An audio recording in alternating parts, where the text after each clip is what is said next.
ಎಲ್ಲರಿಗೂ ಇಂದಿನ ತರಗತಿಗೆ ಸ್ವಾಗತ. ಇಂದಿನ ತರಗತಿಯ ಮೊದಲನೇ ಕ್ವಶನ್ ನೋಡೋದಾದರೆ, ಈ ಕೆಳಗಿನವುಗಳಲ್ಲಿ ಯಾವುದು ಅರ್ಥಶಾಸ್ತ್ರದ ಆರ್ಥಿಕ ಚಟುವಟಿಕೆ ಆಗಿರುವುದಿಲ್ಲ? ಒಬ್ಬ ಶಿಕ್ಷಕನು ತನ್ನ ಕಾಲೇಜಿನಲ್ಲಿ ವಿದ್ಯಾರ್ಥಿಗಳಿಗೆ ಪಾಠ ಹೇಳುವುದಾ? ಇಲ್ಲ. ಒಂದು ಕೋಚಿಂಗ್ ಸಂಸ್ಥೆಯಲ್ಲಿ ಶಿಕ್ಷಕನು ವಿದ್ಯಾರ್ಥಿಗಳಿಗೆ ಪಾಠ ಹೇಳುವುದಾ? ಇಲ್ಲ. ಒಬ್ಬ ಶಿಕ್ಷಕನು ತನ್ನ ಮನೆಯಲ್ಲಿ ತನ್ನ ಮಗಳಿಗೆ ಪಾಠ ಹೇಳುವುದಾ? ಇಲ್ಲ. ಸರ್ವ ಶಿಕ್ಷಣ ಅಭಿಯಾನ ಯೋಜನೆಯಡಿಯಲ್ಲಿ ಒಬ್ಬ ಶಿಕ್ಷಕನು ವಿದ್ಯಾರ್ಥಿಗಳಿಗೆ ಪಾಠ ಹೇಳುವುದಾ? ಒಬ್ಬ ಶಿಕ್ಷಕನು ತನ್ನ ಮನೆಯಲ್ಲಿ ಮಗಳಿಗೆ ಪಾಠ ಹೇಳುವುದು ಅರ್ಥಶಾಸ್ತ್ರದ ಆರ್ಥಿಕ ಚಟುವಟಿಕೆ ಆಗಿರುವುದಿಲ್ಲ ಅಂತ ಹೇಳ್ಬೋದಾಗಿದೆ.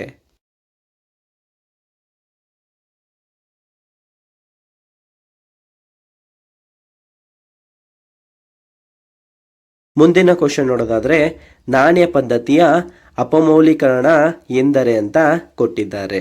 ಅಂತಾರಾಷ್ಟ್ರೀಯ ನಾಣ್ಯ ಪದ್ಧತಿಗಳಲ್ಲಿ ಬೃಹತ್ ವ್ಯಾಪಾರಕ್ಕೆ ಸಂಬಂಧಿಸಿದಂತೆ ನಾಣ್ಯಗಳ ಬೆಲೆಯಲ್ಲಿ ಇಳಿಕೆನ?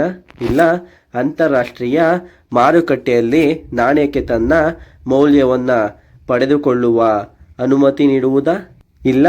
ಪೂರ್ವ ನಿರ್ಧಾರಿತ ನಾಣ್ಯಗಳ ಬುಟ್ಟಿಯ ಬೆಲೆಯೊಂದಿಗೆ ನಾಣ್ಯದ ಮೌಲ್ಯವನ್ನು ಸಂಯೋಜಿಸುವುದಾ? ಇಲ್ಲ.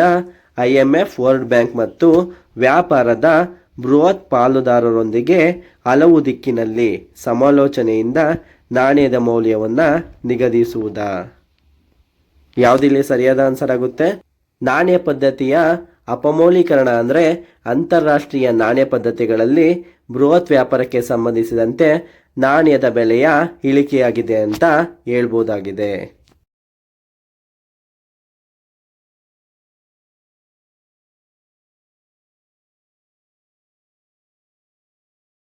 ಮುಂದಿನ ಕ್ವಶನ್ ನೋಡೋದಾದರೆ, ಭಾರತದಲ್ಲಿ ಕೇಂದ್ರ ಬ್ಯಾಂಕಿಂಗ್ ಕಾರ್ಯಗಳನ್ನು ನಿರ್ವಹಿಸುವ ಬ್ಯಾಂಕ್ ಅಂತ ಕೊಟ್ಟಿದ್ದಾರೆ. ಸೆಂಟ್ರಲ್ ಬ್ಯಾಂಕ್ ಆಫ್ ಇಂಡಿಯಾನ? ಇಲ್ಲ. ರಿಸರ್ವ್ ಬ್ಯಾಂಕ್ ಆಫ್ ಇಂಡಿಯಾನ? ಇಲ್ಲ. ಸ್ಟೇಟ್ ಬ್ಯಾಂಕ್ ಆಫ್ ಇಂಡಿಯಾನ? ಇಲ್ಲ. ಪಂಜಾಬ್ ನ್ಯಾಷನಲ್ ಬ್ಯಾಂಕಾ? ಭಾರತದಲ್ಲಿ ಕೇಂದ್ರ ಬ್ಯಾಂಕಿಂಗ್ ಕಾರ್ಯಗಳನ್ನು ನಿರ್ವಹಿಸುವ bank reserve bank of India ಅಂತ ಹೇಳ್ಬೋದಾಗಿದೆ. ಹಾಗಾದರೆ ಸೆಕೆಂಡ್ ಒನ್ ಇದಕ್ಕೆ ಸರಿಯಾದ ಆನ್ಸರ್ ಅಂತ ಹೇಳ್ಬೋದಾಗಿದೆ.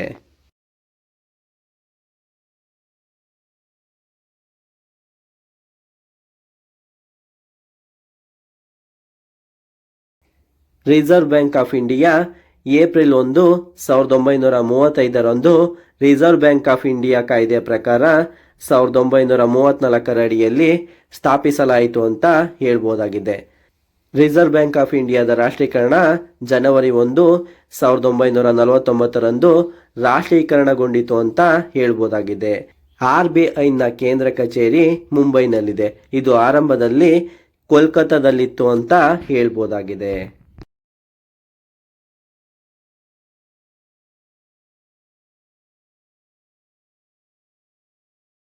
ಮುಂದಿನ ಕ್ವಶನ್ ನೋಡೋದಾದರೆ, ಇವುಗಳಲ್ಲಿ ಯಾವ ರಾಷ್ಟ್ರೀಕೃತ ಬ್ಯಾಂಕ್ ಕರ್ನಾಟಕದಲ್ಲಿ ಆರಂಭಿಸಲ್ಪಟ್ಟಿಲ್ಲ?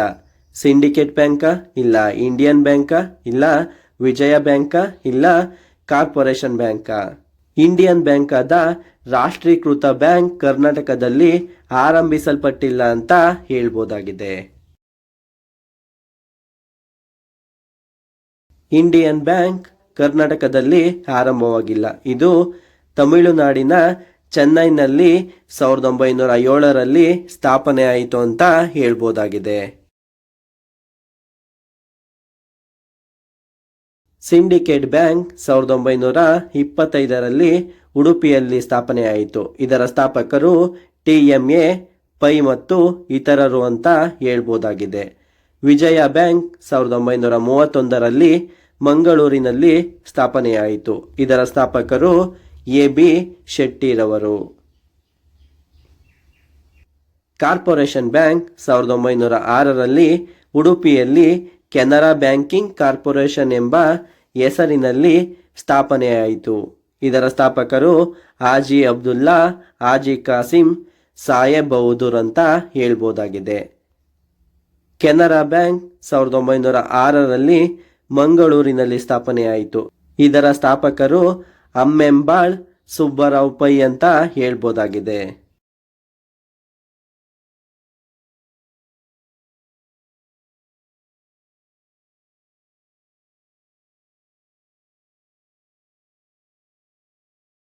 ಮುಂದಿನ ಕ್ವಶನ್ ನೋಡೋದಾದ್ರೆ ನೇರ ನಗದು ವರ್ಗಾವಣೆ DBT ಎಂದರೆ ಅಂತ ಕೊಟ್ಟಿದ್ದಾರೆ. ನೇರವಾಗಿ ನಗದು ಸೌಲಭ್ಯವನ್ನು ನೀಡುವುದಾ, ಇಲ್ಲ ಮಧ್ಯವರ್ತಿಗಳಿಲ್ಲದೆ ಹಣವನ್ನು ವರ್ಗಾವಣೆ ಮಾಡೋದಾ, ಇಲ್ಲ ಆಧಾರ್ನೊಂದಿಗೆ ಲಿಂಕ್ ಆದ ಬ್ಯಾಂಕ್ ಖಾತೆಗೆ ಹಣದ ವರ್ಗಾವಣೆನ, ಇಲ್ಲ ಮೇಲಿನ ಎಲ್ಲವನ್ನ.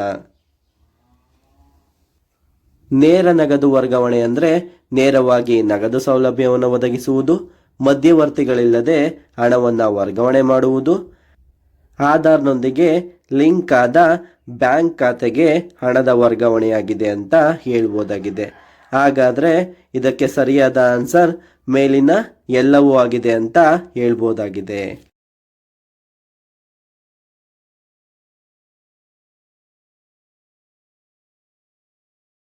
ಮುಂದಿನ ಕ್ವಶನ್ ನೋಡೋದಾದ್ರೆ ಪ್ರಸ್ತುತ ಭಾರತದಲ್ಲಿರುವ ಸಾರ್ವಜನಿಕ ವಲಯದ ಬ್ಯಾಂಕುಗಳ ಸಂಖ್ಯೆ ಅಂತ ಕೊಟ್ಟಿದ್ದಾರೆ. 10 ಇದೆಯಾ, ಇಲ್ಲ 12 ಇದೆಯಾ, ಇಲ್ಲ 14 ಇದೆಯಾ, ಇಲ್ಲ 16 ಇದೆಯಾ? ಪ್ರಸ್ತುತ ಭಾರತದಲ್ಲಿರುವ ಸಾರ್ವಜನಿಕ ವಲಯದ ಬ್ಯಾಂಕುಗಳ ಸಂಖ್ಯೆ 12 ಆಗಿದೆ ಅಂತ ಹೇಳ್ಬೋದಾಗಿದೆ. 2020ರಲ್ಲಿ ಸರ್ಕಾರವು ಹಲವು ಸಣ್ಣ ಬ್ಯಾಂಕ್ಗಳನ್ನು ದೊಡ್ಡ ಬ್ಯಾಂಕ್ಗಳೊಂದಿಗೆ ವಿಲೀನಗೊಳಿಸಿದ ನಂತರ ಈ ಸಂಖ್ಯೆಯು 12ಕ್ಕೆ ಬಂದು ತಲುಪಿದೆ ಅಂತ ಹೇಳ್ಬೋದಾಗಿದೆ. ಭಾರತದಲ್ಲಿರುವ 12 ಸಾರ್ವಜನಿಕ ವಲಯದ ಬ್ಯಾಂಕ್ಗಳು State bank of India, Bank of Baroda, Bank of India, Bank of Maharashtra, Canara, Central bank of India, Indian Bank, Indian Overseas Bank, Punjab National Bank, Punjab and Sindh Bank, Union Bank of India, UCO bank.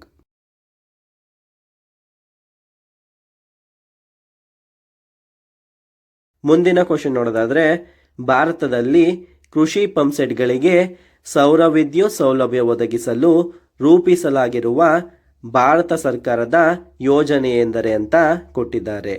ಕುಸುಮಂತನ, ಇಲ್ಲ ಪ್ರಧಾನಮಂತ್ರಿ ಸೌರ ಕೃಷಿ ಯೋಜನೆನ, ಇಲ್ಲ ಕೃಷಿ ಜ್ಯೋತಿನ, ಇಲ್ಲ PME ಡ್ರೈವ. ಭಾರತದಲ್ಲಿ ಕೃಷಿ ಪಂಪ್ಸೆಟ್ಗಳಿಗೆ ಸೌರ ವಿದ್ಯುತ್ ಸೌಲಭ್ಯವನ್ನು ಒದಗಿಸಲು ರೂಪಿಸಲಾಗಿರುವ ಭಾರತ ಸರ್ಕಾರದ ಯೋಜನೆ ಕುಸುಮ್ ಆಗಿದೆ ಅಂತ ಹೇಳ್ಬೋದಾಗಿದೆ.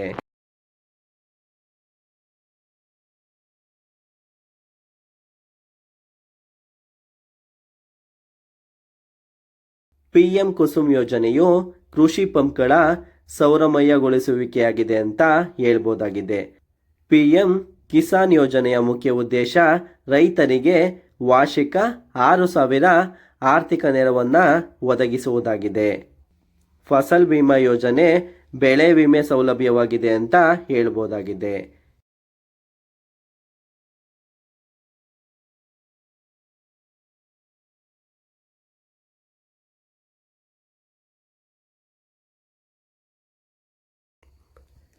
ಮುಂದಿನ ಕ್ವಶನ್ ನೋಡೋದಾದ್ರೆ ಯಾವ ಸಭೆಯನ್ನ ರಾಜ್ಯಗಳ ಕೌನ್ಸಿಲ್ ಎಂದು ಕರೆಯುತ್ತಾರೆ? ಲೋಕಸಭೆನ, ಇಲ್ಲ ರಾಜ್ಯಸಭೆನ, ಇಲ್ಲ ವಿಧಾನ ಪರಿಷತ್ತ, ಇಲ್ಲ ವಿಧಾನಸಭೆನ?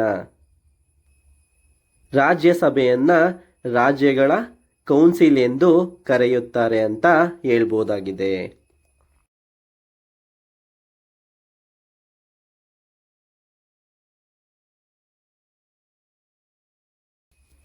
ಮುಂದಿನ ಕ್ವಶನ್ ನೋಡೋದಾದ್ರೆ ಸಾಮಾನ್ಯವಾಗಿ ಫೆಬ್ರವರಿಯಿಂದ ಮೇ ತಿಂಗಳವರೆಗೆ ನಡೆಯುವ ಸಂಸತ್ ಅಧಿವೇಶನವು ಅಂತ ಕೊಟ್ಟಿದ್ದಾರೆ.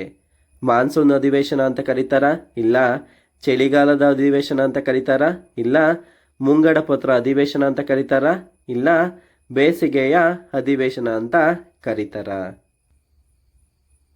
ಸಾಮಾನ್ಯವಾಗಿ ಫೆಬ್ರವರಿಯಿಂದ ಮೇ ತಿಂಗಳವರೆಗೆ ನಡೆಯುವ ಸಂಸತ್ ಅಧಿವೇಶನವನ್ನು ಮುಂಗಡ ಪತ್ರ ಅಧಿವೇಶನ, ಬಜೆಟ್ ಸೆಷನ್ ಅಂತ ಕರೆಯಲಾಗುತ್ತದೆ ಅಂತ ಹೇಳ್ತಾರೆ.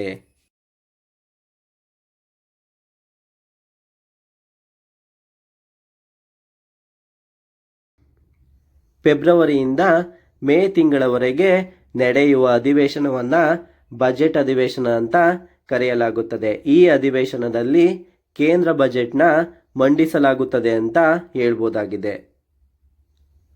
ಮಳೆಗಾಲದ ಅಧಿವೇಶನ, ಇದನ್ನ ಮಾನ್ಸೂನ್ ಸೆಷನ್ ಅಂತ ಕರೀತಾರೆ. ಇದು ಜುಲೈನಿಂದ ಸೆಪ್ಟೆಂಬರ್ ತಿಂಗಳವರೆಗೆ ನಡೆಯುತ್ತದೆ. ಚಳಿಗಾಲದ ಅಧಿವೇಶನ, ವಿಂಟರ್ ಸೆಷನ್, ಇದು ನವೆಂಬರ್ನಿಂದ ಡಿಸೆಂಬರ್ ತಿಂಗಳವರೆಗೆ ನಡೆಯುತ್ತದೆ. ಇದು ಸಂಸತ್ತಿನ ಅತ್ಯಂತ ಕಿರಿಯ ಅವಧಿಯ ಅಧಿವೇಶನವಾಗಿದೆ ಅಂತ ಹೇಳ್ಬೋದಾಗಿದೆ.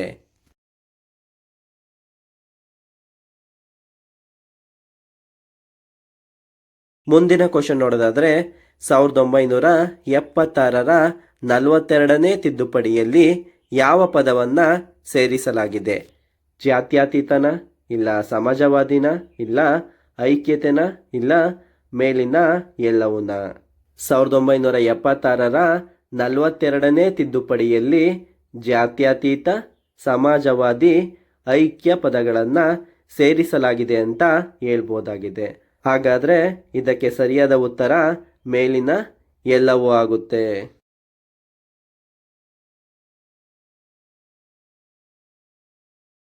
ಭಾರತದ ಸಂವಿಧಾನ ಪೀಠಿಕೆಯನ್ನ ಇದುವರೆಗೆ ಕೇವಲ ಒಂದು ಬಾರಿ ಮಾತ್ರ ತಿದ್ದುಪಡಿಯನ್ನ ಮಾಡಲಾಗಿದೆ. ಅದುವೇ ಈ 1976ರ 42ನೇ ತಿದ್ದುಪಡಿಯಾಗಿದೆ ಅಂತ ಹೇಳ್ಬೋದಾಗಿದೆ. 42ನೇ ತಿದ್ದುಪಡಿಯನ್ನ ಮಿನಿ ಕಾನ್ಸ್ಟಿಟ್ಯೂಷನ್, ಮಿನಿ ಸಂವಿಧಾನ ಅಂತ ಕರೆಯಲಾಗುತ್ತದೆ. ಈ ತಿದ್ದುಪಡಿಯ ಮೊದಲು ಭಾರತವನ್ನ ಸಾರ್ವಭೌಮ, ಪ್ರಜಾಸತ್ತಾತ್ಮಕ ಗಣರಾಜ್ಯ ಎಂದು ಕರೆಯಲಾಗುತ್ತಿತ್ತು.